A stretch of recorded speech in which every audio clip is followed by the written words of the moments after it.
नमस्कार विद्यार्थी मित्रांनो, मराठी व्याकरणाचा आपण मागच्या लेक्चर पासून मराठी व्याकरण सुरू केलेलं आहे आणि मराठी व्याकरणातलं अतिशय महत्त्वाचं असणारं खूप सारे जास्तीत जास्त प्रश्न हे वेगवेगळ्या स्पर्धा परीक्षेला ज्या प्रकरणावर विचारले जातात असं मराठी भाषा, लिपी आणि व्याकरण हे प्रकरण आपण मागच्या लेक्चरमध्ये सुरू केलेलं आहे। मागच्या लेक्चरमध्ये आपण काय काय पाहिलं एकदम फास्ट मध्ये पाहूया आणि आज आपण त्याच्या पुढचा घटक काय करणार आहोत पाहणार आहोत। सर्वात महत्त्वाचं मराठी भाषा, लिपी आणि व्याकरण याच्यामध्ये आपण 3 संकल्पना पाहणार आहोत। याच्याबद्दल तुम्हाला मी माहिती सांगितली। एकूण किती संकल्पना? 3 संकल्पना पाहणार आहोत, भाषा, लिपी आणि व्याकरण। आलं लक्षात? त्यानंतर पहिलं भाषा पाहिली होती। भाष या धातूपासून भाषा शब्द तयार झाला। भाष म्हणजे बोलणे किंवा बोलण्याचा व्यवहार करणे हे पाहिलं होतं। आणि आपल्या मनातील विचार, भावना, अनुभव, कल्पना इत्यादी व्यक्त करण्याचं साधन म्हणजे भाषा होय। ही भाषेची व्याख्या सुद्धा बघितली होती आणि भाषेचं काम काय असतं? आपल्या मनातील विचार व्यक्त करणं हे भाषेचं महत्त्वाचं काम असतं, हे सुद्धा आपण पाहिलं होतं। भाषा ही 2 प्रकारची असते, स्वाभाविक भाषा, स्वाभाविक भाषा म्हणजेच नैसर्गिक भाषा आणि कृत्रिम भाषा, कृत्रिम भाषा म्हणजेच सांकेतिक भाषा। स्वाभाविक किंवा नैसर्गिक भाषा म्हणजे जी निसर्गता असते, त्याला कोणतेही नियम नसतात, ती कोणीही तयार केलेली नसते, ही जी भाषा असते ती स्वाभाविक किंवा नैसर्गिक भाषा असते। याच्यामध्ये आपले हावभावांचा समावेश होतो, त्याच पद्धतीने प्राणी, पक्षी यांचा आवाज हा सुद्धा स्वाभाविक किंवा नैसर्गिक भाषेमध्ये समाविष्ट असतो। दुसरा महत्त्वाचा मुद्दा कृत्रिम किंवा सांकेतिक भाषा। याच्यामध्ये संकेत हा शब्द आहे। संकेत या शब्दाचा अर्थ असतो, संकेत म्हणजे नियम।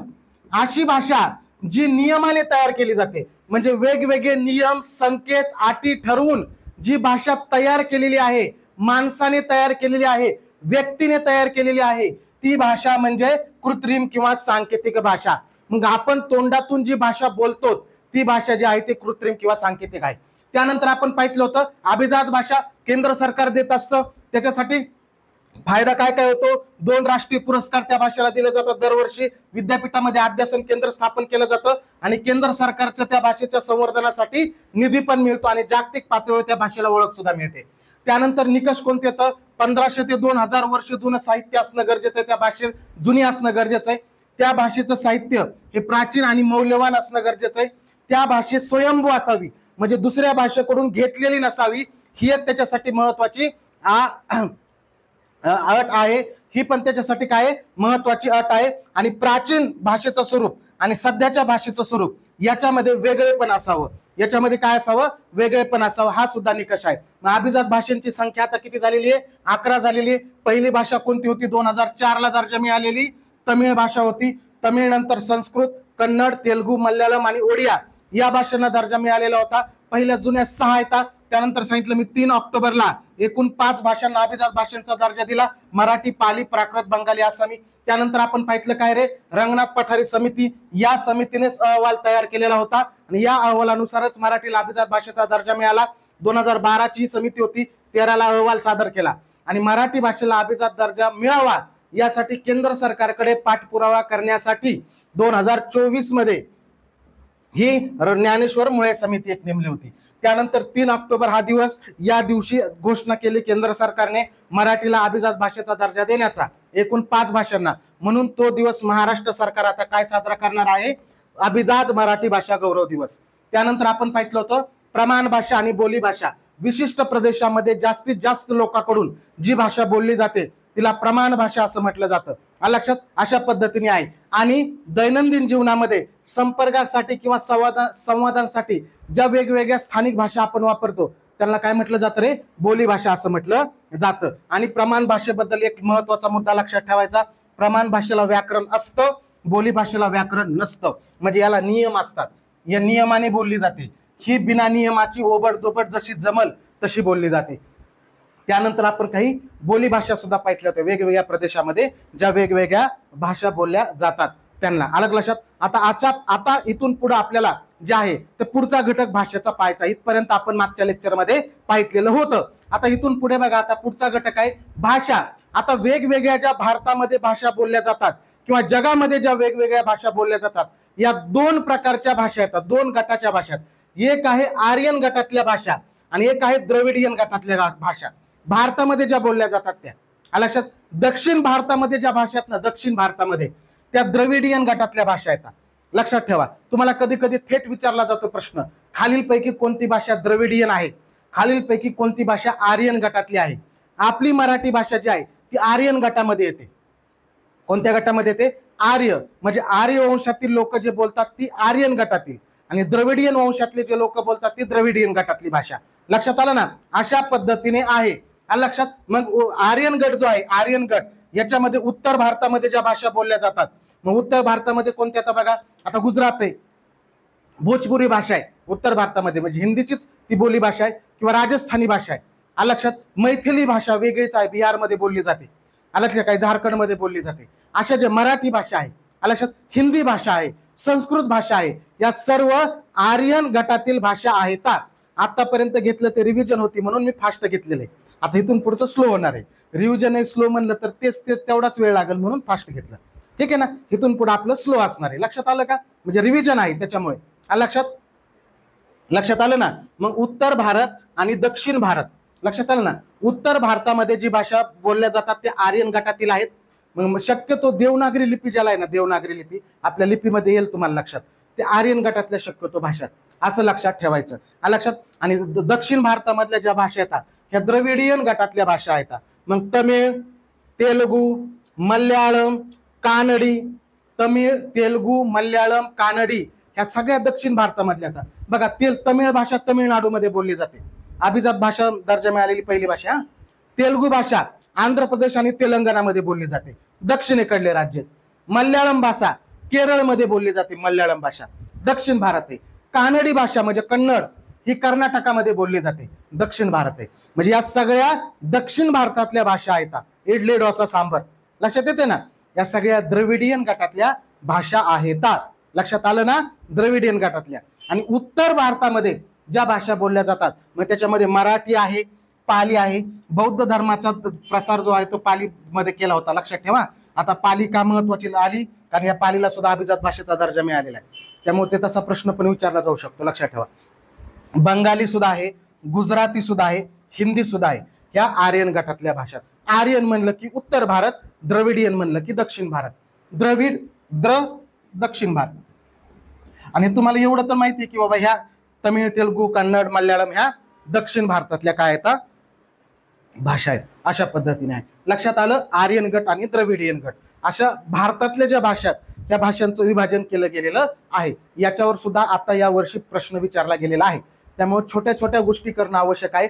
छोट्या छोट्या गोष्टीवर तुम्हाला परीक्षेमध्ये प्रश्न हा विचारला जातो. लक्षात येतंय? आता बघा, त्यानंतर बघा, भाषा संबंधी काही महत्वाचे दिवस आपल्याला लक्षात असणं आवश्यक आहे, जे की भाषेसंबंधी महत्वाचे दिवस आहेत. याच्यावर परीक्षेला प्रश्न विचारला जातो, पुन्हा पुन्हा विचारला जातो. त्याच्यामुळे हे सगळे दिवस तुमचे पाठच असणं गरजेचं आहे.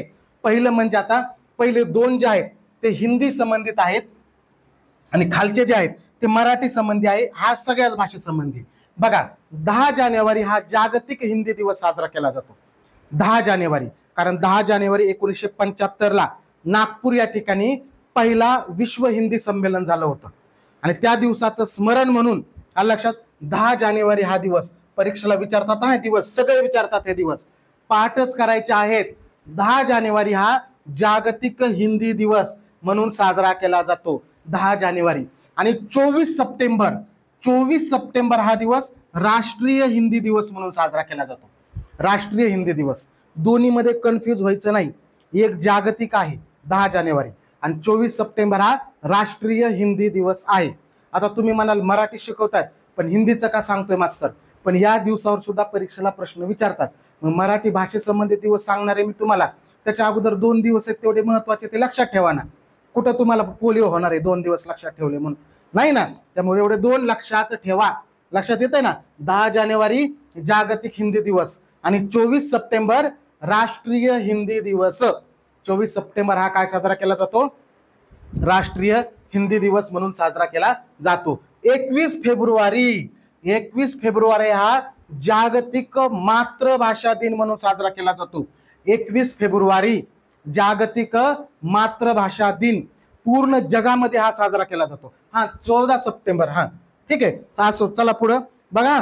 कोणता सांगतोय मी तुम्हाला, काय आहे 21 फेब्रुवारी हा जागतिक मातृभाषा दिन, हा संपूर्ण जगामध्ये साजरा केला जातो मातृभाषा दिन, लक्षात येते। आणि 27 फेब्रुवारी हा जागतिक मराठी भाषा गौरव दिवस म्हणून साजरा केला जातो। इथं 21 फेब्रुवारी आणि 27 फेब्रुवारी 6 दिवसाचा फरक आहे। कधी कधी गोंधळ होऊन जातो, नेमका मातृभाषा दिवस कोणता आणि मराठी भाषा गौरव दिवस कोणता। 21 म्हणलं की मातृभाषा आणि 27 फेब्रुवारी म्हणलं की मराठी भाषा गौरव दिन। हा का साजरा केला जातो? कुसुमाग्रज, मराठी मधले महत्वाचे कवी कुसुमाग्रज वि.वा. शिरवाडकर यांचा तो जन्मदिवस आहे। ज्ञानपीठ पुरस्कार मिळवणारे ते दुसरे व्यक्ती आहेत। एकूण 4 जणांना ज्ञानपीठ पुरस्कार मिळाला, त्याच्यापैकी दुसरे व्यक्ती कुसुमाग्रज वि.वा. शिरवाडकर। हा लक्षात, यांचा जन्मदिवस कोणता आहे? 27 फेब्रुवारी। कोणता आहे? 27 फेब्रुवारी। हा दिवस काय म्हणून साजरा केला जातो? जागतिक मराठी भाषा गौरव दिन म्हणून साजरा केला जातो। जागतिक मराठी भाषा गौरव दिन, लक्षात आलं? बघा मी कोणते कोणते सांगितले। 10 जानेवारी जागतिक हिंदी दिवस, लक्षात। 14 सप्टेंबर राष्ट्रीय हिंदी दिवस। 21 फेब्रुवारी जागतिक मातृभाषा दिवस, जागतिक मातृभाषा दिवस। 27 फेब्रुवारी जागतिक मराठी भाषा गौरव दिवस, जागतिक मराठी भाषा गौरव दिवस। 1 मे ह्या 2 दिवसामध्ये सुद्धा कन्फ्युजन होतं। हे मराठी भाषा गौरव दिन आहे आणि 1 मे हा दिवस मराठी राजभाषा दिन म्हणून साजरा केला जातो। 1 मे 1960 ला आपला महाराष्ट्र हे राज्य तयार झालेलं आहे, आलं का लक्षात? 1 मे 1960 ला आपलं महाराष्ट्र हे राज्य तयार झालेलं आहे। पण त्या दिवसाचं फक्त म्हणून नाही, तर 1965 ला, कधी? 1965 ला राज्य सरकारने मराठी ही आपली राजभाषा म्हणून स्वीकारली होती। 1 मे 1965 ला आपल्या महाराष्ट्र राज्य सरकारने मराठी जी भाषा आहे ती राजभाषा म्हणून स्वीकारली होती। मग त्या दिवसाचं स्मरण म्हणून, त्या दिवसाची आठवण म्हणून आलं लक्षात काय केलेलं आहे? तर हा 1 मे दिवस हा मराठी राजभाषा दिन म्हणून साजरा केला जातो आहे, लक्षात? 1 मे लक्षात ठेवा। मराठी भाषा गौरव दिन म्हणलं की 27 फेब्रुवारी आणि मराठी राजभाषा दिन म्हणलं की 1 मे। आणि आता नव्याने या वर्षी पहिला दिवस साजरा केला जाणार आहे 3 ऑक्टोबर हा दिवस, अभिजात मराठी भाषा गौरव दिन। 3 ऑक्टोबर अभिजात मराठी भाषा गौरव दिन, याच्या विषयी आपण अगोदर सुद्धा बोललेलो आहोत। कारण 3 ऑक्टोबर 2024 ला मराठी भाषेला अभिजात भाषेचा दर्जा देण्याची घोषणा केंद्र सरकारकडून करण्यात आली आणि त्या दिवसाचं स्मरण म्हणून 3 ऑक्टोबर हा दिवस दरवर्षी अभिजात भाषा मराठी गौरव दिन म्हणून साजरा केला जाईल, अशी घोषणा तेव्हाचे मुख्यमंत्री एकनाथ शिंदे यांनी केली होती, लक्षात येत आहे?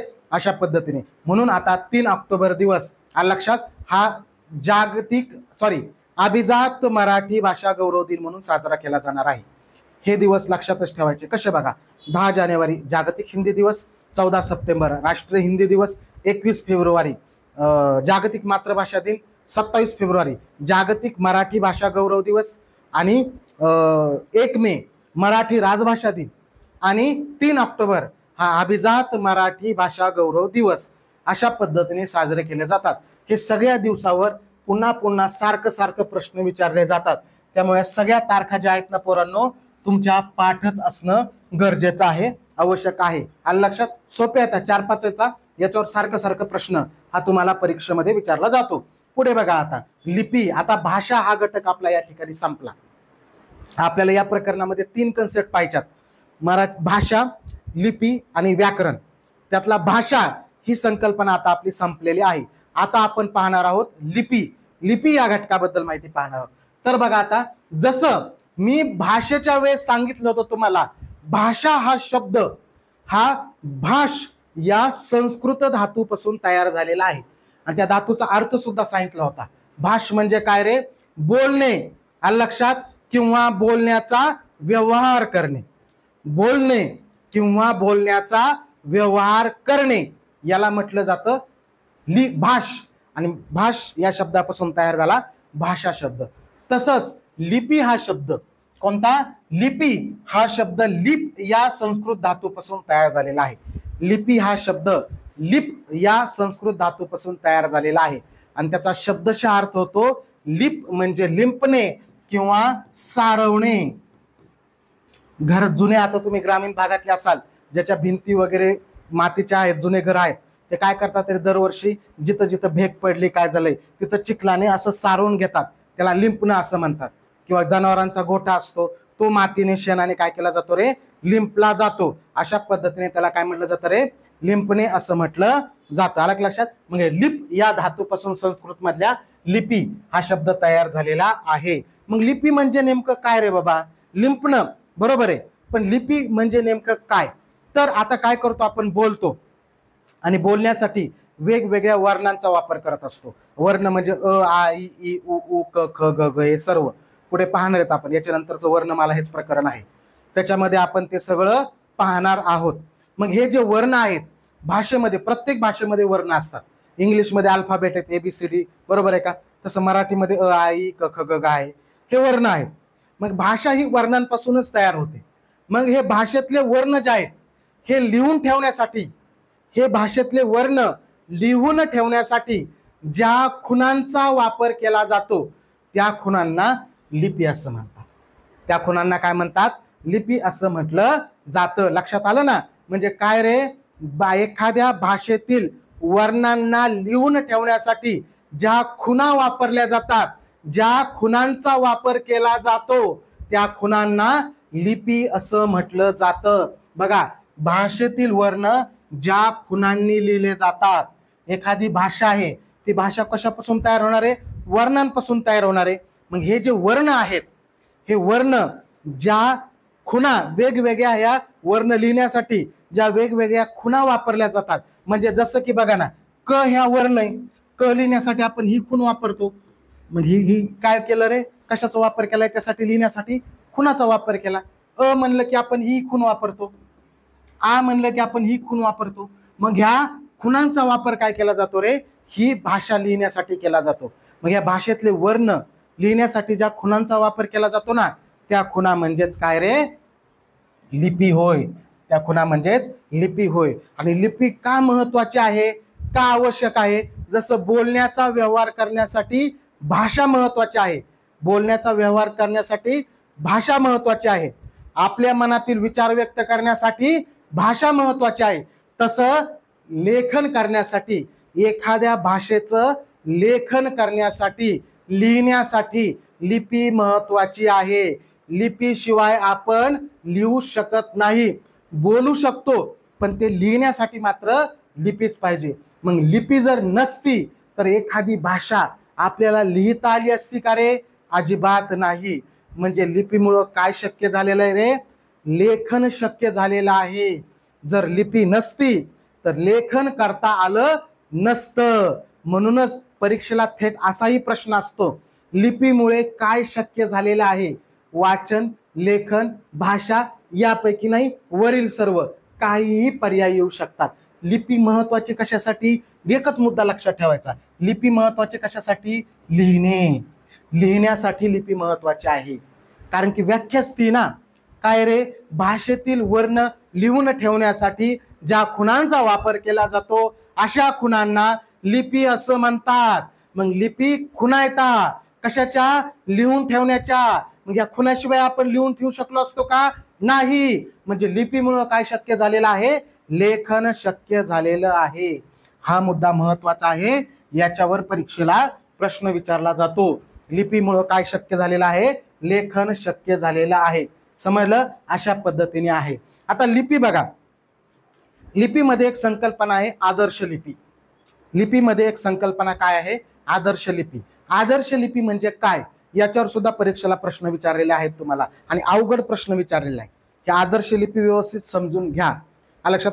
तुमचा शहाणपणा इथं मला सांगत बसू नका. तुम्ही हुशार आहात, महान आहात, तुमच्याकडे तुम्हाला लक लाभ. आलं लक्षात? जो माणूस शांततेत क्रांती करतो तो यशस्वी होत असतो. मला लय येतंय, मी लय शहाण आहे, जोपर्यंत तुम्ही दाखवता ना तोपर्यंत तुम्ही यशस्वी होत नाही. लक्षात ठेवा. काय याचं कारण सांगतो. जोपर्यंत तुम्ही दाखवता मला लय येतंय, तेव्हा मग ज्यावेळेस तुमच्या मनामध्ये असतं मी लय हुशार आहे मला लय येतंय, त्यावेळेस तुम्ही नवीन शिकण्याचा काही प्रयत्न करत नाही. लक्षात येत आहे. पण ज्यावेळेस तुमच्या माइंडमध्ये ही गोष्ट असते, अरे मला थोड्याफार गोष्टी येतात पण एवढ्या गोष्टीवर भागणार नाही, अजून गोष्टी मला माहिती असणं आवश्यक आहे, त्यावेळेस तुम्ही काय करता रे, नवनवीन गोष्टी जाणून घेण्याचा प्रयत्न करतो. त्याला आपण जिज्ञासू वृत्ती म्हणतो. त्याच्यामुळे जिज्ञासू वृत्ती ठेवा. मी लय हुशार आहे, मला लय येतंय, मला लय कळतंय, या आविर्भावामध्ये अजिबात राहू नका. आता बघा याच्यावर कन्फ्युजन करणारे प्रश्न विचारले जातात. आता बघा आदर्श लिपी म्हणजे काय. जसं भाषा पाहिली आपण, भाषेचे वेगवेगळे प्रकार पाहिजे, तसंच लिपी पाहणार आहेत, लिपीचे वेगवेगळे प्रकार पाहणार आहेत. आता लिपीमध्ये एक संकल्पना आहे आदर्श लिपी. आदर्श लिपीमध्ये दोन महत्वाच्या संकल्पना असतात आणि या दोन संकल्पनाच्या आधारावर आपण आदर्श लिपीची व्याख्या तयार करणार आहोत. पहिलं, ज्या लिपीमध्ये प्रत्येक ध्वनीला स्वतंत्र चिन्ह असतं. पहिला मुद्दा, दोन्ही मुद्दे पाहिजेत हा. ज्या लिपीमध्ये प्रत्येक ध्वनीला स्वतंत्र चिन्ह असतं, म्हणजे एक ध्वनी जर तुम्ही उच्चारला तर त्याला एकच चिन्ह, म्हणजे प्रत्येक ध्वनीला, ध्वनी म्हणजे मी जे उच्चार करतोय ना ते ध्वनी, लक्षात येते ना, प्रत्येक ध्वनीला स्वतंत्र चिन्ह असतं आणि कोणत्याही वर्णाला एक पेक्षा जास्त ध्वनी असत नाही. कोणत्याही वर्णाला एक पेक्षा जास्त ध्वनी असत नाहीत. अशा लिपीला आदर्श लिपी म्हणतात. आता हे मी सांगूनही तुम्हाला समजणार नाही. ज्यावेळेस मी उदाहरण देईल त्यावेळेस समजेल आणि मग शेवटी आपण डबल व्याख्या पाहू, त्यावेळेस तुम्हाला व्याख्या परफेक्ट झालेली असेल ही माझी गॅरंटी. लक्षात येते. पहिला मुद्दा काय म्हणते रे, प्रत्येक ध्वनीला स्वतंत्र चिन्ह. पहिला मुद्दा काय आदर्श लिपीचा, प्रत्येक ध्वनीला काय असतं रे, स्वतंत्र चिन्ह असतं. म्हणजे जसं की मी तोंडातून उच्चारलं क, मी ज्यावेळेस क म्हणतो त्यावेळेस तुम्हाला एकच चिन्ह डोक्यामध्ये येतं, कोणतं रे, क. ज्यावेळेस मी ख म्हणतो ख, त्यावेळेस तुमच्या डोक्यामध्ये एकच चिन्ह येतं, ख. ज्यावेळेस मी याच्यापेक्षा वेगळं काही ख लिहितात का, नाही. ज्यावेळेस मी च म्हणतो त्यावेळेस तुमच्या डोक्यामध्ये एकच च येतं. याच्यापेक्षा वेगळं चिन्ह येतंय का, नाही. म्हणजे मी एकच ध्वनी उच्चारतोय आणि त्याला एकच चिन्ह आहे. म्हणजे प्रत्येक ध्वनीला स्वतंत्र चिन्ह, प्रत्येक ध्वनीला स्वतंत्र चिन्ह, हा पहिला मुद्दा झाला. हा काय झाला रे, पहिला मुद्दा झाला. प्रत्येक ध्वनीला काय रे, स्वतंत्र चिन्ह, हा पहिला मुद्दा झाला. दुसरा, कोणत्याही वर्णाला एक पेक्षा जास्त ध्वनी नाही. कोणत्याही वर्णाला एक पेक्षा जास्त ध्वनी नाही. म्हणजे बघा मी एखादा वर्ण उच्चारला, अलग लक्षात, हे मी इथं काहीतरी लिहिलं, हे लिहिलं, तर याला तुम्ही काय म्हणणार रे, एकच काहीतरी म्हणणार, काय म्हणणार, पच म्हणणार. मी ज्यावेळेस इथं असं लिहिल म्हणजे प्रत्येक चिन्ह काढतो मी, त्यावेळेस तुम्ही एकच याला एकच ध्वनी तुमच्या तोंडातून निघेल. कोणता निघेल रे, य निघेल. ज्यावेळेस मी असं लिहिल त्यावेळेस तुमच्या एकच ध्वनी तोंडातून निघेल, श. बरोबर आहे का नाही. मी ज्यावेळेस असं लिहिल त्यावेळेस तुमच्या तोंडातून एकच ध्वनी निघेल. म्हणजे इथं प्रत्येकी एकच चिन्ह आहे आणि प्रत्येक चिन्हाला, प्रत्येक वर्णाला एकच ध्वनी, एकच वर्ण आहे, एकच ध्वनी आहे. लक्षात. मग असं जर ह्या दोन अटी पूर्ण करत असेल एखादी लिपी तर त्या लिपीला आदर्श लिपी असं म्हणतात. त्या लिपीला काय म्हणतात रे, आदर्श लिपी म्हणतात. पहिला मुद्दा म्हणजे कोणता रे, प्रत्येक ध्वनीला स्वतंत्र चिन्ह, आणि दुसरा मुद्दा काय रे, प्रत्येक वर्णाला स्वतंत्र ध्वनी. पाठ करायला अवघड जातं, हे संकल्पना समजून घेतली तरी पर्यायावर गेलं की तुम्ही ओळखू शकता. आपला कार्यक्रम काय रे, फक्त ओळखा ओळखीचा. लक्षात येते ना, फक्त ओळखायचं आपल्याला, जाऊन थोडीच लिहायचं तिथं जाऊन की शब्दशः तुमची व्याख्या पाठच पाहिजे. एकच लक्षात ठेवायचं, मेन मुद्द्यावर बोट ठेवायचं आणि तेवढं डोक्यामध्ये घुसून ठेवायचं. शब्दशः पुस्तकातली आहे अशी व्याख्या नाही लक्षात आली तरी चालेल, राहिली तरी चालेल. काय रे, प्रत्येक ध्वनीला स्वतंत्र चिन्ह, प्रत्येक ध्वनीला स्वतंत्र चिन्ह आणि कोणत्याही वर्णाला एक पेक्षा जास्त ध्वनी नाही. कोणत्याही वर्णाला एक पेक्षा जास्त ध्वनी नाही. अशी जी लिपी असते त्याला आदर्श लिपी म्हणतात. डबल मी व्याख्या सांगणार आहे. फक्त एक मुद्दा आहे, आपली मराठी भाषा ही आदर्श आहे का रे? आपली मराठी भाषा आदर्श आहे का? आहे, पण तरी सुद्धा पूर्णपणे आदर्श नाहीये. आपली मराठीची लिपी, देवनागरी लिपी आदर्श आहे का असा जर परीक्षेला प्रश्न विचारला तर आहे सांगायचं. काय सांगायचं? आहे सांगायचं आपल्या मराठी भाषेची लिपी. पण त्याला अपवाद आहेत, दोन गोष्टी सांगतो. ह्या दोन्ही गोष्टीला अपवाद आहेत. जसं की आता बघा,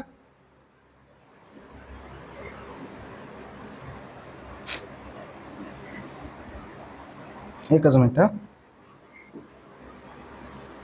अरे रे रे, थांबा एक मिनिट, थोडासा प्रॉब्लेम झाला. हां ओके ठीक आहे. आता बघा, मराठीमध्ये एक स्वर येतं ई, उ, ई आणि उ, आणि ई आणि ऊच बघा लक्षात अशा पद्धतीने आहे. आता बघा ई आणि उ प्रत्येक ध्वनीला स्वतंत्र चिन्ह. आता ई हे दोन प्रकारे लिहू शकतो आपण. हे ह्रस्व ई आहे, हे दीर्घ ई आहे. इथं सुद्धा ह्रस्व ई आहे आणि दीर्घ उ आहे. लक्षात अशा पद्धतीने आहे. म्हणजे काय झालं रे, या ठिकाणी चिन्ह एकच आहे, पण ह्याचे चिन्ह काय रे वेगवेगळे, पण ध्वनी एकच आहे. म्हणजे ई दोन प्रकारे लिहिला जाऊ शकतो. बरं, हाच ई आहे आणि हा ई नाही असा आहे का रे, किंवा हा उ आहे आणि हा उ नाही असा आहे का रे. म्हणजे एका ध्वनीला इथं दोन चिन्ह आहेत, एका ध्वनीला काय रे दोन चिन्ह आहेत. पण आपलं म्हणणं काय रे, प्रत्येक ध्वनीला एक स्वतंत्र चिन्ह पाहिजे, एकच पाहिजे चिन्ह. प्रत्येक ध्वनीला एकच स्वतंत्र चिन्ह पाहिजे. पण इथं ध्वनी एकच आहे ई, पण ई ला चिन्ह किती रे दोन आहेत. हे पण ई आणि हे पण ई आहे. उ हा एकच ध्वनी, पण चिन्ह किती इथं दोन आहेत. कोणते कोणते, हा पण उ आहे ना, हा पण उ आहे. म्हणजे हा अपवाद झाला का नाही. इथं प्रत्येक ध्वनीला स्वतंत्र चिन्ह आहे का रे, नाही, एकच स्वतंत्र चिन्ह आहे का रे. एका ध्वनीला दोन चिन्ह आहेत, अ आणि आ नाही रे बाळा. अ वेगळे आ वेगळे, आचा उच्चार वेगळा आहे, अचा वेगळा आहे. ई ई उ उ दोन्ही ई ई आहे, दोन्ही उ उ आहे. लक्षात येते ना, अशा पद्धतीने आहे. उगाच काहीतरी मी म्हणलं ना, स्मार्ट समजायचं नाही. लक्षात, आपलं रेकॉर्ड होते म्हणून तुमच्याकडे लक्ष नाही. जुने पोरं आहेत त्यांना चांगलं माहिती आहे मी कसा, माझा खसका कसा असतो ते. पुन्हा लक्षात येतं ना, मला टाइम वेस्ट करायचा नाहीये. रेकॉर्ड होतं हे आपल्याला, त्याच्यासाठी पहिलं नवीन लेक्चर आहे म्हणून. ए आणि ए म्हणतं, हे ए आणि ऐ दोन्ही सारखेच करे. ए हा दोन्ही वेगळा आहे, ऐ हा दोन्ही वेगळा आहे, अ हा दोन्ही वेगळा आहे, आ हा दोन्ही वेगळा आहे. अ आ ए ऐ फरक आहे ना म्युझिक मध्ये, तोंडातून निघणाऱ्या ध्वनीमध्ये. मग कसे ते एकच असेल नाही. पण ई ई उ उ ध्वनी कसा आहे, सारखा आहे.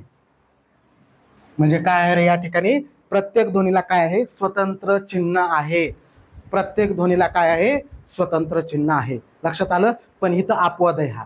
आता इकडे सुद्धा अपवाद आहे. जसं सांगतो, कोणत्याही वर्णाला एक पेक्षा जास्त ध्वनी नाहीत. आता मी वर्ण लिहितो इथं, कोणते वर्ण लिहितो बघा. आता समजून घ्या, ही कन्सेप्ट समजून घेतली नाही. आदर्श लिपीची व्याख्या पाठ करायची गरज नाही. कन्सेप्ट क्लिअर झाली पाहिजे, व्याख्या पाठ नाही करायची, कन्सेप्ट क्लिअर करून घ्यायची. बघा आता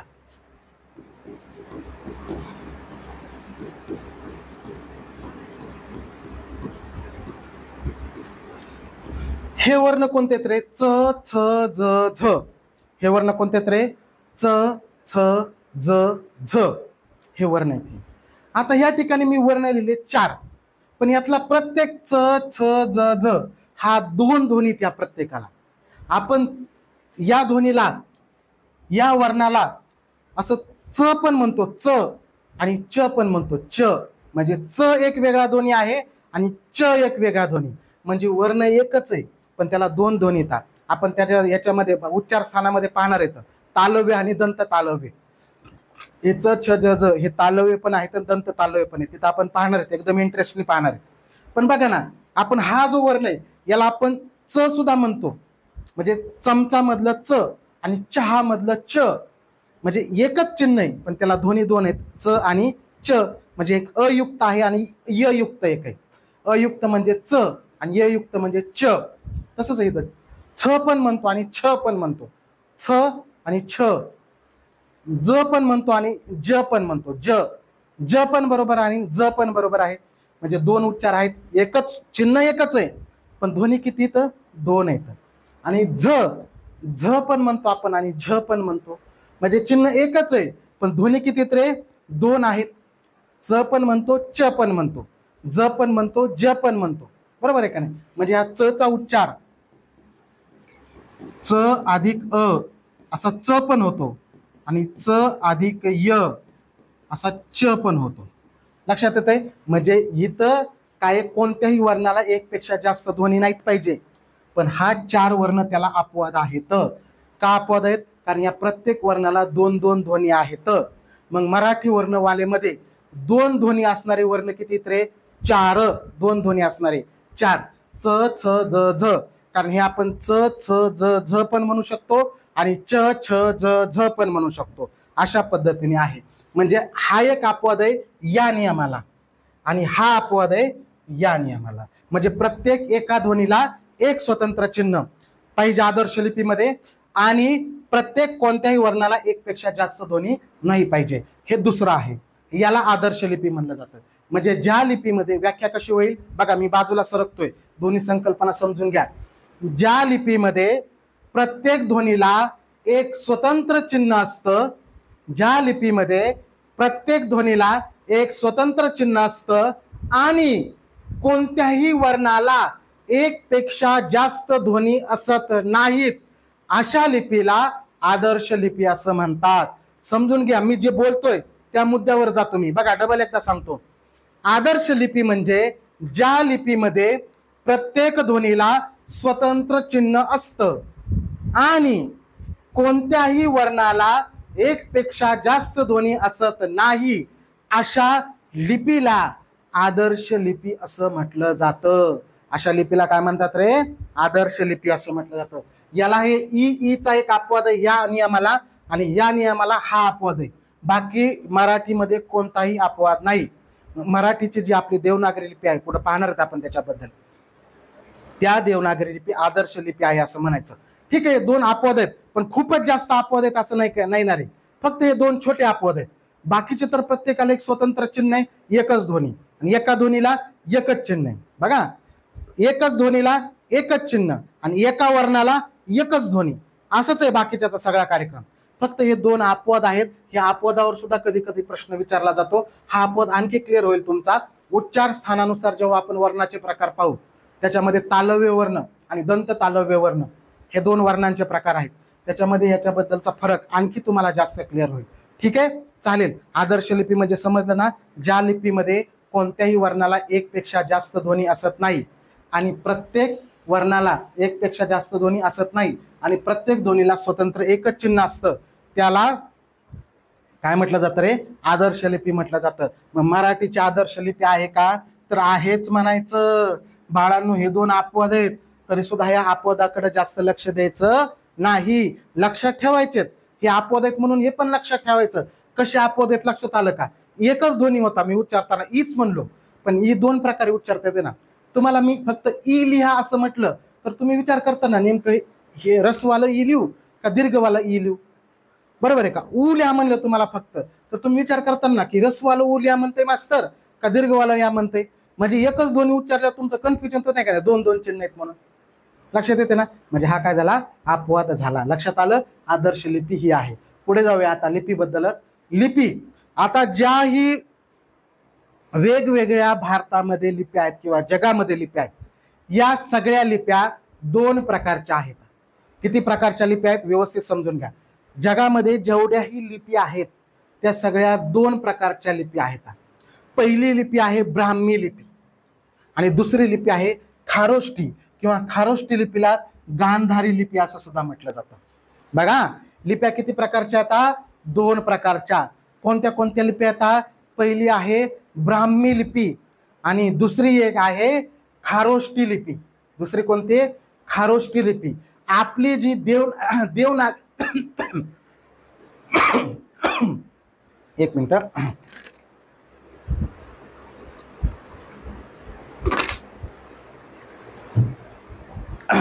ब्राह्मी लिपी आणि खारोष्टी लिपी. मग या लिप्या नेमक्या काय आहेत त्याच्याकडे आपण समजून घेऊया. ब्राह्मी लिपीला ब्राह्मी लिपी का म्हटलं जातं? कारण की असं मानलं जातं की ही लिपी ब्रह्मदेवाने तयार केलेली आहे. कोणी तयार केलेली आहे? ब्रह्मदेवाने तयार केलेली आहे, म्हणून तिला ब्राह्मी लिपी असं म्हटलं जातं. काय मानलं जातं? की ही लिपी ब्रह्मदेवाने तयार केलेली आणि ब्रह्मदेवाने तयार केलेली आहे म्हणून ब्राह्मी लिपी. म्हणून काय झालं? ब्राह्मी लिपी ब्रह्मदेवाने तयार केलेली लिपी म्हणून म्हटलं जातं. आलं लक्षात? आणि आपल्या भारतामध्ये ज्या वेगवेगळ्या लिप्या आहेत त्या सगळ्या लिप्या ह्या ब्राह्मी लिपीचाच उपप्रकार आहे. कोणत्या लिपीचा उपप्रकार आहे? ब्राह्मी लिपीचाच. म्हणून ब्राह्मी लिपीला भारतीय लिप्यांची जननी असं म्हटलं जातं. याच्यावर खूप वेळा प्रश्न विचारलेला आहे. की बाबा कोणत्या लिपीला ब्राह्मी लिपी असं म्हटलं जातं, तर कोणत्या लिपी सॉरी माफ करा असं कन्फ्युजन होतं, कोणत्या लिपीला भारतीय लिप्यांची जननी असं म्हटलं जातं, तर कोणत्या लिपीला ब्राह्मी लिपीला. ब्राह्मी लिपी ही कोणी तयार केलेली आहे, ब्रह्मदेवाने तयार केलेली आहे. बाकी जास्त याच्यामध्ये लक्षात ठेवायची आवश्यकता नाहीये. देवनागरी लिपीमध्ये डिटेलमध्ये आपण माहिती पाहणार आहोत. लक्षात आलं ना, आपली जी लिपी त्याच्यावर डिटेलमध्ये प्रश्न विचारतात तुम्हाला. इथं खूप डिटेलमध्ये जायची तुम्हाला आवश्यकता नाही, फक्त दोनच महत्वाचे मुद्दे लावायचे. लिप्याचे ज्या वेगवेगळ्या लिप्या येतात ते दोन प्रकारच्या असतात, एक लक्षात ठेवा. एक असते ब्राह्मी लिपी, दुसरी असते खारोष्टी लिपी. ब्राह्मी लिपी म्हणजे जी लिपी ब्रह्मदेवाने तयार केलेली आहे अशी लिपी म्हणजे ब्राह्मी लिपी, लक्षात. आणि ब्राह्मी लिपीला भारतीय लिप्यांची जननी असं म्हटलं जातं, भारतीय लिप्यांची जननी असं म्हटलं जातं. दुसरं आहे खारोष्टी लिपी. खारोष्टी लिपीलाच गांधारी लिपी सुद्धा म्हटलं जातं. भारतामधल्या काही अपवाद सोडलं तर ह्या खारोष्टीमध्ये जास्त भाषा नाहीत, लिप्या नाही येतात, सॉरी. बघा आता शक्यतो ब्राह्मी लिपी जी आहे ते आपण लिहिताना कुठून कुठं लिहितो रे, लिहायला सुरुवात करताना आपण कुठून सुरू करतो, डावीकडून सुरू करतो आणि डावीकडून आपण उजवीकडे लिहितो, बरोबर आहे का. पण ही ब्राह्मी किंवा खारोष्टी किंवा गांधारी लिपी जी आहे ना ती उजवीकडून डावीकडे लिहिली जाते. कुठून कुठे लिहिली जाते, उजवीकडून डावीकडे लिहिली जाते. ह्या सगळ्या भाषा डावीकडून उजवीकडे लिहितात. हे खारोष्टी लिपीचं वेगळं वैशिष्ट्य लक्षात ठेवा. हे कुठून कुठे लिहितात, उजवीकडून डावीकडे. आता आपली ब्राह्मी लिपी आहे, आपली लिपी जी आहे ती ब्राह्मीमध्ये येते. आपण वहीमध्ये लिहिताना तुम्ही काय करता रे, उजवीकडून सुरू करता का लिहायला, नाही डावीकडून. तुम्ही जर उर्दू भाषा बघितली असेल, उर्दू कसं लिहितो आपण, डावीकडून सुरू करतो, इथून लिहायला सुरू करतो, असा असा लिहितो आणि पुन्हा इथं ओळ संपली की पुन्हा डावीकडे येतो आणि पुन्हा उजवीकडे लिहितो. उर्दू लिपीचं कसं असतं सांगतो तुम्हाला, इथून लिहायला सुरू केलं ना उर्दू लिपी, इथं ओळ संपली ना डायरेक्ट खाली येतात आणि इथं लिहायला सुरू करतात, पुन्हा इथूनच खाली येतात इथं लिहायला सुरू करतात, पुन्हा इथूनही खाली येतात इकडे लिहायला सुरू करतात, असं करतात. हा लक्षात. आणि तिची सुरुवात उजवीकडून होते आणि डावीकडे संपते. उदाहरण एक सांगितलं तुम्हाला. तसंच या खारोष्टी किंवा गांधारी लिपीचं सुद्धा, ही गांधार शैलीतली लिपी म्हणून गांधारी म्हणतात, लक्षात. आणि उजवीकडून डावीकडे लिहिली जाते. हिचा वापर कुठे केला जातो रे, कुशाण काळामध्ये जास्त वापर केला झाला. आपल्या ज्या प्राचीन भारतामध्ये वेगवेगळ्या राजसत्ता होत्या, लक्षात, अशा पद्धतीने लक्षात, ज्या वेगवेगळ्या राजसत्ता येत्या होत्या, लक्षात, त्याला काय म्हटलं जातं रे, काय म्हटलं जातं रे, कुशाण एक त्यातली एक सत्ता होती. हे कुशाण काळामध्ये खारोष्टी लिपी वापरली जात होती. तुम्हाला प्रश्न विचारला जाऊ शकतो की कुशाण काळामध्ये कोणत्या लिपीचा वापर केला जात होता, लक्षात. अशा पद्धतीने कुठून कुठे लिहितात रे, उजवीकडून डावीकडे. आपण कुठे लिहितो, डावीकडून उजवीकडे. आणि तरी सुद्धा तुम्हाला फरक समजत नसला डावं कोणतं उजवं कोणतं, किंवा तुम्हाला वाटत असेल की बाहेर मी युट्यूबला लेक्चर बघतो तिथं मी मग मास्तरची मजाक घेतो आणि मग मी इथं विचारतो आता उजवी कोणती डावी कोणती, अरे शिंगोळ्या तुझा खुळखुळा करून सोडेन मी जिंदगीमध्ये, लक्षात ठेव. त्यामुळे उगाच नाही वायफळ प्रश्न विचारायचे नाही. तुला मी म्हणलं ना डावीकडे सुरू करतात आणि तुला जर अजून दिशाच कळत नाही तर तुझं आयुष्य दिशाही नाही, बरोबर आहे का. लग्नाच्या वयाचे आपण जर टोंगळे झालो तर आपल्याला दिशाच समजत नाही तर आपलं आयुष्य दिशाही नाही, हे पण लक्षात ठेवा. त्यामुळे अपमान करायची तयारी, अपमान ठेवायची तयारी करा. माहिती नाही, काहीच माहिती नाही म्हणलं कसं जमाल, दिशा माहित नाही म्हणतो. तू कुठून कुठं लिहितो, शाळेमध्ये लिहिलंच अच्छी ना, इथून सुरू करतो ना, मग ही डावी झाली ना, इकडे जातो ना, इकडे उजवी झाली ना, कसं काय करावं रे बाबा. आलं लक्षात, डावी आणि उजवी लिहा. इकडे लक्षात द्या, मी काय म्हणलं, ब्राह्मी लिपी आपण जी लिहितो ते डावीकडे सुरू करतो. मग तू सुरू कोणत्या बाजूला करतो, ही काढल्या इथून, मग ही डावी झाली आणि ही उजवी झाली ना रे. आता कळालं का, ठीक आहे. आलं. पण एक आहे, माहिती नाही, ठीक आहे, माहिती झालं पाहिजे, पण माहिती नाही असल्या गोष्टी माहित नसणं म्हणजे लय अवघड आहे पोरांनो. आपल्याला तयारी करायची तर माहितीच पाहिजे, हा लक्षात. त्याच्यामुळे लक्षात ठेवायचा, तसं नाही करायचं पोरांनो. माहिती असणं गरजेचं आहे. डावं कोणतं उजवं कोणतं, आपण खायचं कशाने, आपण माहिती पाहिजे ना आपल्याला, बरोबर आहे ना. अशा पद्धतीने लक्षात ठेवा. ठीक आहे. ब्राह्मी लिपी आणि खारोष्टी लिपी कुशाण काळामध्ये आणि गांधार शैलीमध्ये या लिपीचा काय केला जातं तर वापर केला जातो. ह्याला खारोष्टी आणि गांधारी, खारोष्टी किंवा गांधारी म्हणतात. भारतीय लिप्यांची जननी कोणती, खालीलपैकी कोणत्या लिपीला भारतीय लिप्याची जननी म्हणतात. तुम्हाला काही देऊ शकतात, देवनागरी, मराठी, गांधारी, खारोष्टी, लक्षात. अशा पद्धतीने आहे, समजलं, आलं लक्षात. अशा पद्धतीने आहे, समजलं का. हे अशा पद्धती समजून घ्या, खारोष्टी आणि ब्राह्मी, लक्षात. चला, लिपीमध्ये खारोष्टी आणि ब्राह्मी याच्यातला फरक लक्षात आला. ब्रह्मदेवाने तयार केली म्हणून ब्राह्मी, समजलं. सोपं आहे, साधं आहे, सरळ आहे, तुला समजन असं आहे. तो डोक्याला लय हॅडॅक होईल असं काही नाही पोरा. तुला समजल, पचल, पचनी पडल अशाच गोष्टी ता खूप अवघड नाही ता. जास्त अवघड मध्ये शिरायचं नाही आपल्याला. चला पुढे जाऊया आता. मग आपल्या लिपीकडे वळू ना. आपली लिपी कोणती रे मग? देवनागरी लिपी. आपण जी मराठी भाषा लिहिण्यासाठी लिपी वापरतो ती कोणती लिपी आहे? देवनागरी लिपी आहे. आपण लिहिण्यासाठी ज्या लिप्या वापरतो, लिपी मराठी भाषा लिहिण्यासाठी, ती कोणती? देवनागरी. देवनागरी लिपी ही ब्राह्मी लिपीचाच एक प्रकार आहे, लक्षात ठेवा. कोणत्या लिपीचा प्रकार आहे? देवनागरी ब्राह्मी. आता आपण जे मराठीमध्ये लिहितोय ना, हे कोणत्या लिपीमध्ये लिहितोय? देवनागरी लिपीमध्ये. आणि देवनागरी लिपी ही कोणत्या लिपीचा प्रकार आहे? ब्राह्मी लिपीचा प्रकार आहे. मग ही जी देवनागरी लिपी आहे याच्याबद्दल आपल्याला डिटेलमध्ये माहिती असणं आवश्यक आहे.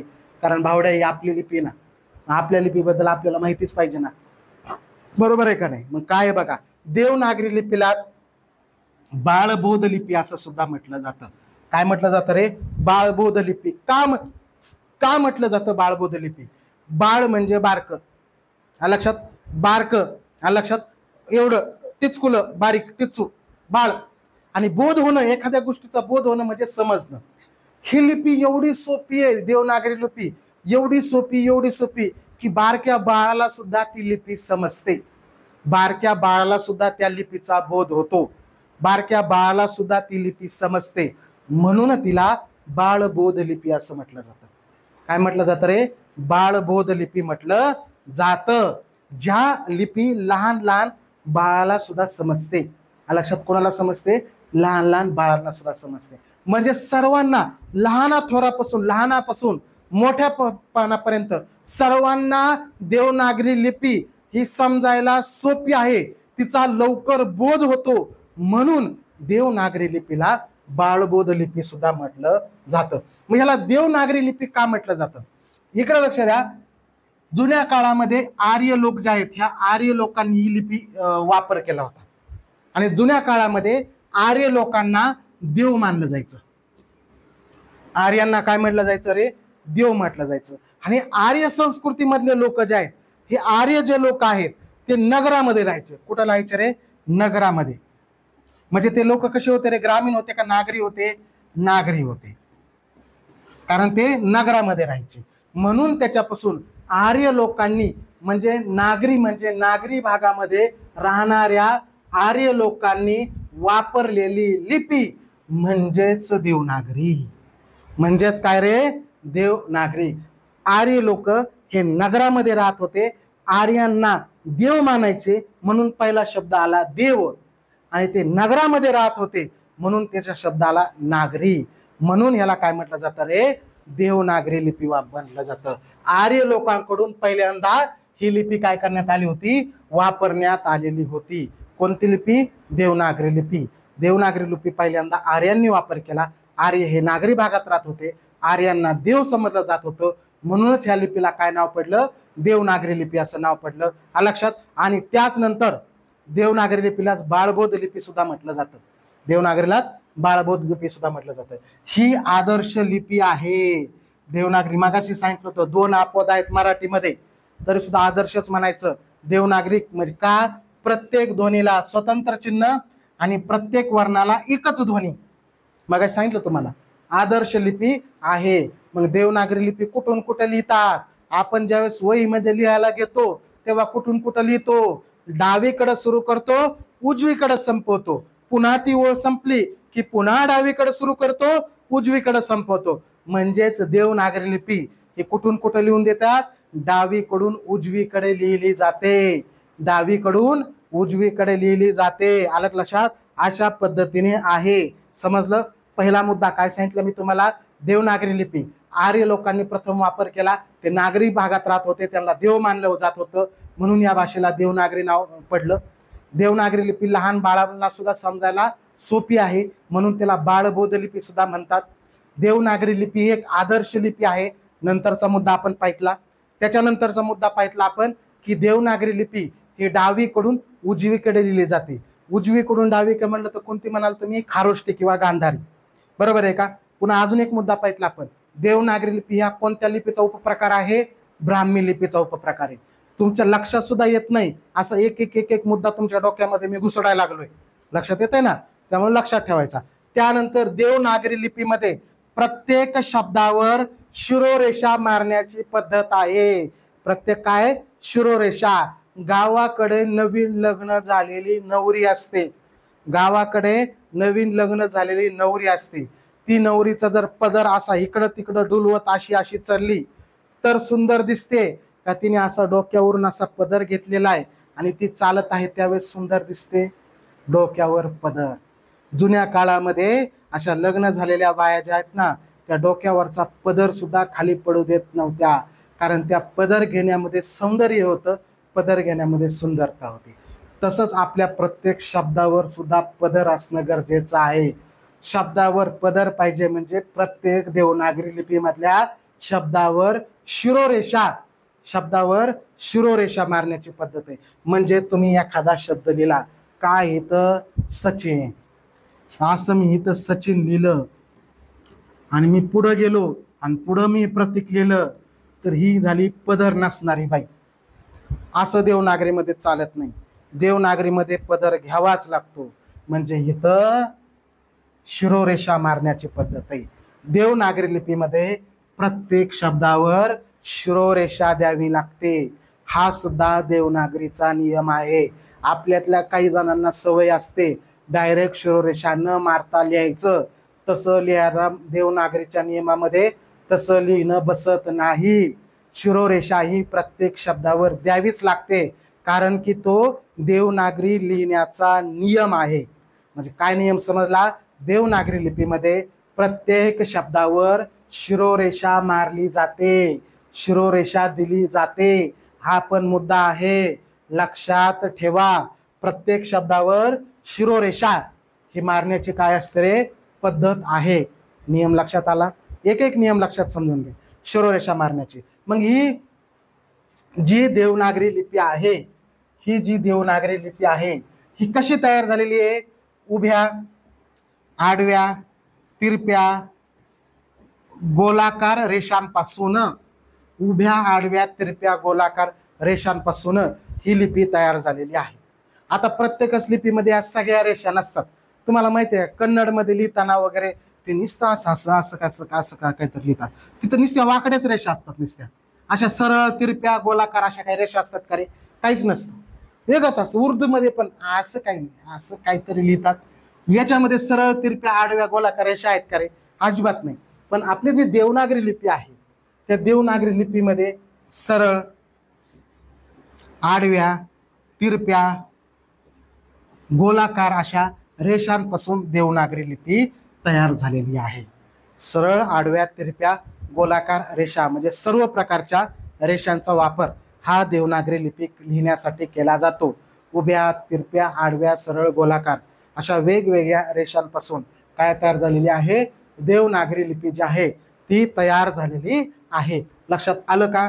हे उभ्या, आडव्या, तिरप्या, गोलाकार रेषेपासून तयार झालेली आहे. आता समजलं कोणते कोणते मुद्दे आपण पाहितले.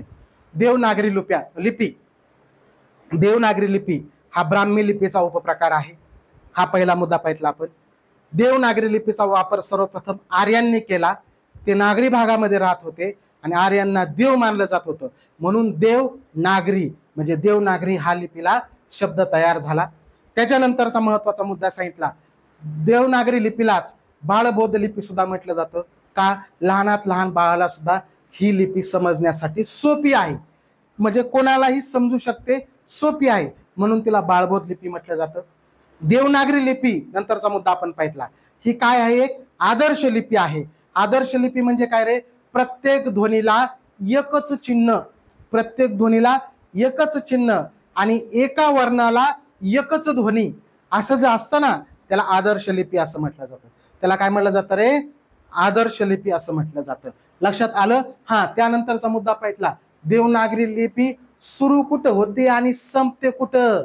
देवनागरी लिपी डावीकडे सुरू होते आणि उजवीकडे संपते. म्हणजे डावीकडे सुरू होऊन उजवीकडे देवनागरी लिपी जी आहे ती संपत असते. त्याच पद्धतीने देवनागरी लिपीतील प्रत्येक एका शब्दावर शिरोरेषा मारण्याची पद्धत आहे.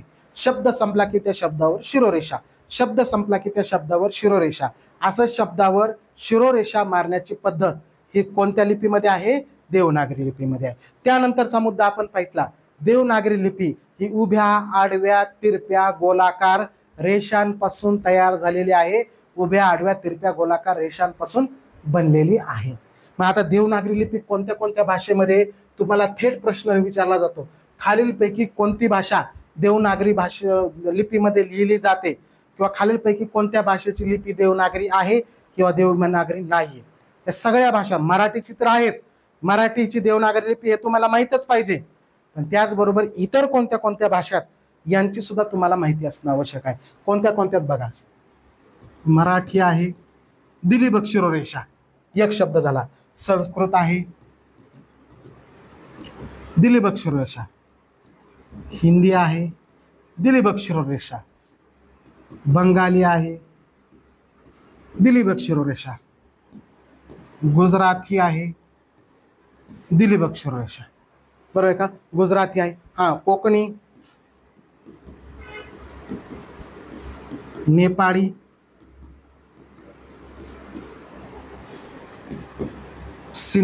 पाली, सिंधी. लक्षात, ह्या वेगवेगळ्या भाषा आता ह्या देवनागरीमध्ये लिहिल्या जातात. लक्षात, अशा पद्धतीने आहे. समजलं? अशा पद्धतीने आहे. काय काय येत रे? मराठी, संस्कृत, हिंदी, बंगाली, गुजराती, कोकणी, नेपाळी, पाली, ह्या काहीतरी सिंधी डबल झालं का नाही? सिंधी, हिंदी आणि सिंधी. आलं लक्षात? या सगळ्या ह्या भाषा तुम्हाला माहितीच असणं गरजेचं आहे. आलं लक्षात? अशा पद्धतीने आहे. काय रे? ह्या भाषा माहीतच असणं गरजेचं आहे. मराठी, संस्कृत, हिंदी, बंगाली, ह्या सगळ्या भाषा बघा, या सगळ्या भाषेमध्ये शिरोरेषा असते. सगळ्या भाषा डावीकडून उजवीकडे लिहितात. सगळ्या भाषा लहानात लहान पोराला समजतील अशा येतात. लक्षात? अशा पद्धतीने आहे. समजलं? अशा पद्धतीने आहे. आता बघा, काही जणांचा, अनेक जणांचा कन्सेप्ट आहे. इथं मी गुजराती लिहिलं, काही जणांना वाटलं मास्तर चुकला, मास्तरला येत नाही, मास्तरपेक्षा मी लय शहाणा. अजिबात नाही. हे मलाही माहित नव्हतं, मला बऱ्याच दिवसांनी माहीत झालं. आणि गुजराती म्हणजे गुजरातमध्ये राहणाऱ्या व्यक्तीला गुजराती असं म्हटलं जातं, आणि गुजरातच्या ज्या भाषा आहे त्याला गुजराती असं म्हटलं जातं. दोन्हीमध्ये फरक आहे. लक्षात आलं ना? अशा पद्धतीने आहे. आलं लक्षात? ठीक आहे. हेच माझं चुकलं नाही असं नाही म्हणत, मी चुकतच नाही. कधी कधी माझं चुकू शकतं, बरोबर आहे, माणूस चुकीचा पुतळा आहे, पण पोरांना इधर नाही गलती होंगी. आलं लक्षात? समजलं? अशा पद्धतीने आहे. समजले? गुजराती आणि गुजराती हे दोन्ही वेगवेगळे शब्द आहेत. आलं लक्षात?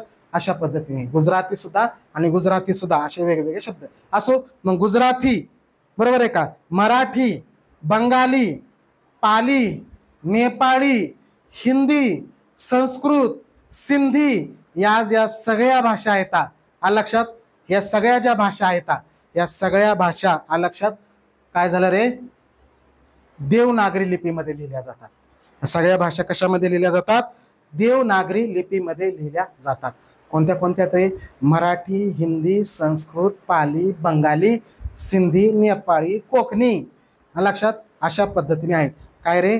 नेपाळी, पाली, बंगाली, सिंधी, कोकणी, गुजराती, हिंदी, संस्कृत, मराठी, या सगळ्या भाषा देवनागरी लिपीमधल्या आहेत. लगेच पाठ होत नसतं, सगळंच बाका खाल्ल्यावर ते पचत नसतं. हळूहळू हळूहळू हळू आज 2-3 लक्षात राहतील. दुसऱ्यांदा जेव्हा तू लेक्चर बघशील तेव्हा अजून, किंवा पुस्तकातून वाचतील तेव्हा अजून 2 लक्षात राहतील. पेपरमध्ये प्रश्न सोडायला घेतात तेव्हा अजून लक्षात राहील. आणि शेवटी अशी वेळ राहील, सगळ्याच भाषा तुझ्या लक्षात राहतील, आणि शेवटी अशी वेळ होईल की तू सिलेक्ट होशील. सोपा कार्यक्रम आहे. अशा पद्धतीने आहे. ठीक आहे? समजलं? कोणत्या कोणत्या भाषा? संथाळी पण आहे, इथं संथाळी पण लिहिली मी. नेपाळी, संथाळी, सिंधी, पाली, कोकणी, गुजराती. लक्षात? इथं ते झालंय बघा, इथं पण ते झालं. गुजराती, मराठी, संस्कृत, हिंदी, कोकणी अशा वेगवेगळ्या भाषा आहेत. समजलं? समजलं? देवनागरी लिपी. इकडे लक्ष द्या. पीपीटी द्यायला काही नाही, पण पीपीटी मध्ये असं शॉर्ट मध्ये लिहिलेलं असतं, हे तुम्हाला समजत नाही. त्यामुळे तुम्ही काय करा, आपलं क्लास नोट्स पुस्तक आहे महाराष्ट्र पब्लिकेशनचं, मी लिहिलेलं आहे, मराठी व्याकरण क्लास नोट्स. एकदम सोपं, साधं, सरळ करून दिलेलं आहे. ते पुस्तक वाचल्यावर तुला काहीच वाचायची गरज नाही. दुसरं तेवढ्याच पुस्तकातून फक्त ॲमेझॉनवर जा, तुला लगेच मिळतंय. त्याच्यातून सगळ्या नोट्स टाईप सुटसुटीत करून दिलेलं आहे. जिथं जिथं कन्फ्युजन होईल तिथं तिथं तुम्हाला बॉस करून, येथे गोंधळू नका, लक्षात ठेवा, या पॅटर्न मध्ये दिलेलं आहे. प्रश्न आणि त्याचं विश्लेषण सुद्धा दिलेलं आहे. त्याच्यानंतर काही प्रश्न सोडवायला सुद्धा दिलेले आहेत, अशा पद्धतीने दिलेलं आहे. समजलं? अशा पद्धतीने आहे. लक्षात? अशा पद्धतीने लक्षात आलं का रे? ह्या आहेत. समजलं? देवनागरी सोपे काय डबल मी मुद्दे सांगितले ते. आता मोडी लिपी म्हणजे काय? आता मोडी लिपीचा वापर हा शिवकाळ आणि यादव काळ. शिवकाळ म्हणजे छत्रपती शिवाजी महाराजांचा काळ, पेशवे काळ, आणि त्याच्या अगोदर आपल्या महाराष्ट्रामध्ये यादवांची सत्ता होती. यादवांची देवगिरी राजधानी होती वगैरे, हे त्याच्यामध्ये तुम्ही वाचलेलं असत. यादव काळामध्येच आपल्या मराठी भाषेचा खरा विकास झाला. संत ज्ञानेश्वर, चक्रधर स्वामी, त्यानंतर ते विवेक सिंधू लिहिलेले आद्यकवी मुकुंदराज, हे सगळे यादव काळामध्ये झाले. यादव पहिले लोक होते, त्यांनी मराठी भाषेचा वापर केला होता. त्यामुळे यादव काळामध्ये आणि शिवाजी महाराजांच्या काळामध्ये काय व्हायचं माहितीये का? अगोदर हे आता ही मोडी लिपी तयारच कशी झाली सांगतो तुम्हाला. अगोदर पेन अस्तित्वात नव्हते. त्यावेळेस काय करायचे? दौत आणि टाक असायची, आणि दौत आणि टाकच्या अगोदर सुद्धा पंखाने लिहिलं जायचं. मग त्या दौत मध्ये कसं असायचं? दौत आणि टाक मध्ये, त्या दौत मध्ये काय करायचं रे? दौत म्हणजे शाईमध्ये पेन बुडवायचा, तो पेन थोडीशी शाई अशी शोषून घ्यायचा, लगेच लिहायचं, पुन्हा पेन घ्यायचा, लगेच लिहायचं. मग ह्या वेळेस काय व्हायचं माहितीये का? असा पेन सारखं उचलला आणि पुन्हा ठेवला की ती शाई संपायची, नाहीतर जास्त शाई पडायची. पण असं सलग शब्द लिहिले म्हणजे माझं नाव आहे समजा ज्ञानेश्वर. मी ज्ञानेश्वर लिहिताना इथं एकदा पेन उचलला, इथं लिहिला, पुन्हा इथं उचलला, इथं लिहिला, पुन्हा इथं उचलला, इथं लिहिला, पुन्हा इथं लिहिला, असं लिहिला. म्हणजे किती वेळा मी पेन उचलावं लागला, ठेवावं लागला मला माझं नाव लिहिण्यासाठी. पण तिथंच काय व्हायचं माहितीये का? ते दौत टाकचा जो पेन असायचा ना, लक्षात? अशा पद्धतीने मग ते ज्ञानेश्वर, पेन उचलायची गरज लागणार नाही, पेन उचलायची गरज लागणार नाही. अशा पद्धतीने काय केलं जायचं? देवनागरी लिपीला मुरड घालून लिहिली जायची त्या काळामध्ये लिपी. ती गरज होती तेव्हा तशी, तेव्हा एवढ्या सुविधा नव्हत्या. मग असं नाव लिहिलं जायचं. मग ती जी भाषा आहे ती मोडी लिपी. म्हणजे ती काय देवनागरी लिपीचाच आहे. ती मोडी लिपी ही देवनागरी लिपीच आहे. फक्त काय केलं जातं रे? देवनागरी लिपीला मुरड घालून अशी मुरड घालून अशी. मुरड म्हणजे लक्षात येतं ना, गावाकडे शेवाय बनवतो आपण, तिथंच मुरड घालायची. एक शेवाय झाली की थोडी मुरड घालून दुसरी शेवाय, आपलं कुरडई, त्याच्यानंतर मुरड घालून लगेच तिसरी कुरडई, अशा पद्धतीने. म्हणजे अशा मुरड घालून देवनागरी लिपी जी शिवाजी महाराजांच्या काळामध्ये, पेशव्यांच्या काळामध्ये, यादवांच्या काळामध्ये लिहिली जायची, ती तुम्ही जर ती इतिहासाचं पुस्तक आहे बघा शिवाजी महाराजांचं, त्याच्या मागे शिवाजी महाराजांचं आज्ञापत्र आहे, तिथं बघा तुम्ही, असे तुम्हाला मराठीच आहे ती, पण ती अशी मुरड घालून जोडून लिहिलेली दिसल. कारण ती देवनागरीच लिपी, पण देवनागरी ती थोडीशी मोड घालून, लक्षात, अशी मुरड घालून लिहिली जाते. त्याला मोडी लिपी असं म्हटलं जातं. मोडी लिपीलाच धाव लिपी सुद्धा असं म्हटलं जातं. कारण ती धावत बघा ना, माझं नाव लिहायचंय ज्ञानेश्वर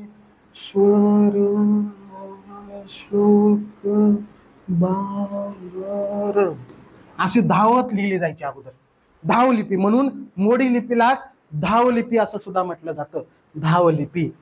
किंवा यादवांचा प्रधान होता कोण?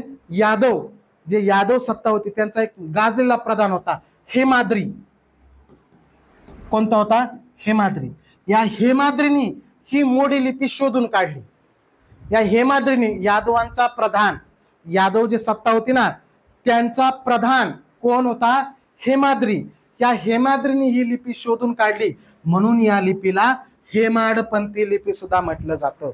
म्हणजेच मोडी लिपीला दोन दुसरे नाव आहेत. जसं देवनागरीला एकच आहे, देवनागरीला बाळबोध लिपी सुद्धा म्हटलं जातं.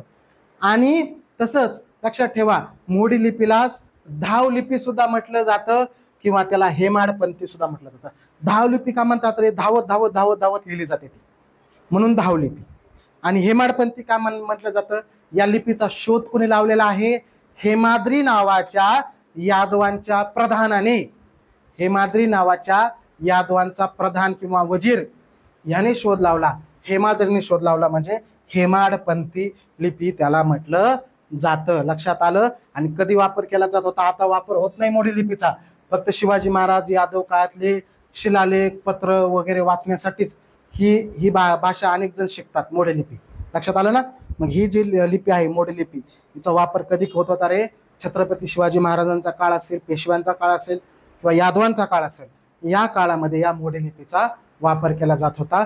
मोडी लिपी कशी लिहिली जाते? देवनागरी लिपीलाच मुरड घालून ही लिपी काय केली जाते? लिहिली जाते. म्हणजे देवनागरी लिपीला मुरड घालून लिहिली जाणारी लिपी कोणती? तर तुम्ही काय म्हणाल? मोडी लिपी म्हणा, बरोबर आहे. धावलिपी म्हणा, बरोबर आहे.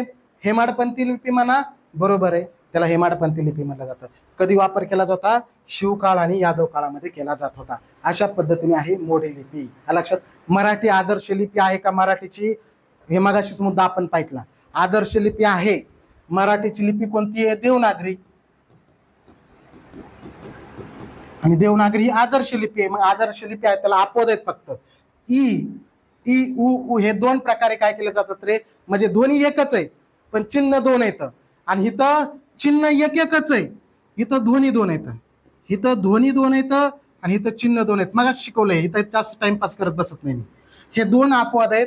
नाहीतर आपली मराठी भाषा जी आहे ती आदर्श लिपी आहे. ओके. या ठिकाणी आपलं संपलं लिपी. म्हणजे आपलं पहिलं मराठी भाषा पाहितलं, नंतर लिपी पाहितलं. पुढच्या लेक्चरमध्ये आपण व्याकरण आणि त्याच्या संबंधी इतर